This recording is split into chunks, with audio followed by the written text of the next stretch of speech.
Madame la Présidente, à la veille du 8 mars, journée internationale de lutte pour les droits des femmes, les femmes n'ont toujours pas obtenu l'égalité professionnelle qui passe par un salaire égal à celui des hommes pour un travail de valeur égale. 26% en moins en moyenne en France, faut-il encore le rappeler. Pourtant, l'arsenal législatif existe pour parvenir à l'égalité professionnelle.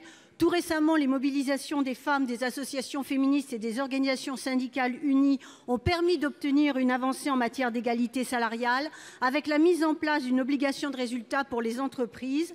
La ministre Muriel Pénicaud y a contribué, comme elle s'y était engagée ici même lors de l'examen de la loi Liberté de choisir son avenir professionnel. Hélas, disposition après disposition, le décret vide de son efficacité le dispositif que nous avions voté en juillet dernier. Pourquoi avoir retenu, Madame la Ministre, des modalités de construction de cet index de l'égalité salariale qui permet aux entreprises de dissimuler les écarts de rémunération, allant ainsi à l'encontre du pouvoir législatif? La parole est à Madame Agnès Pannier-Runacher, secrétaire d'État auprès du ministre de l'Économie et des Finances.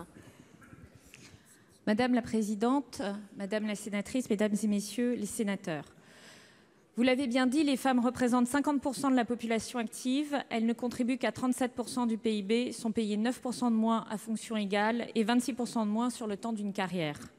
Selon le Women's Forum, au rythme actuel, il faudrait attendre 2234 pour atteindre une parfaite parité. Nous refusons d'attendre 2 siècles. C'est pour cette raison que la loi pour la liberté de choisir son avenir professionnel de septembre 2018 prévoit désormais une obligation de résultats et une transparence des entreprises sur ces questions.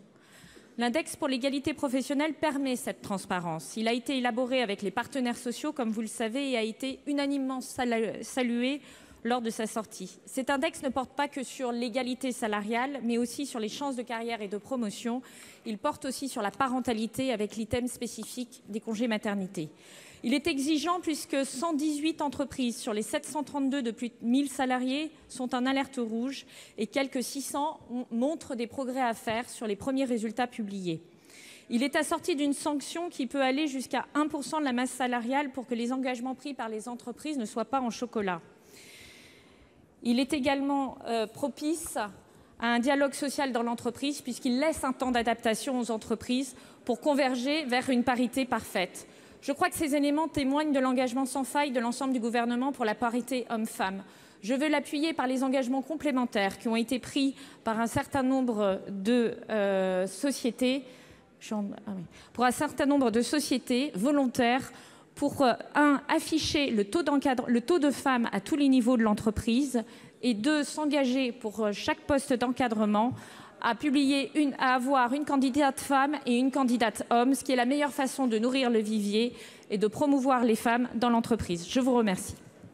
Madame Cohen, vous avez 57 secondes pour une réponse. Oui, Madame la Ministre, vous parlez de sanctions financières pour les entreprises contrevenantes, mais c'est de la poudre aux yeux. En réalité, vous avez choisi des indicateurs qui rendent invisibles les discriminations et quasi inopérantes les sanctions que vous avez rendues de fait exceptionnelles.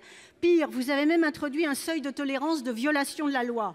Les femmes qui manifestent dans la rue depuis des mois pour obtenir plus de pouvoir d'achat, en exigeant notamment une hausse des salaires et des minima sociaux, ne peuvent se satisfaire d'un tel tour de passe-passe. Comme les organisations syndicales, les associations féministes qui dénoncent la précarité, le recours au temps partiel imposé et demandent la revalorisation des métiers de prédominance féminine. Je serai dans la rue à leur côté demain à 15h40, heure symbolique, pour dénoncer le travail gratuit effectué quotidiennement par les femmes.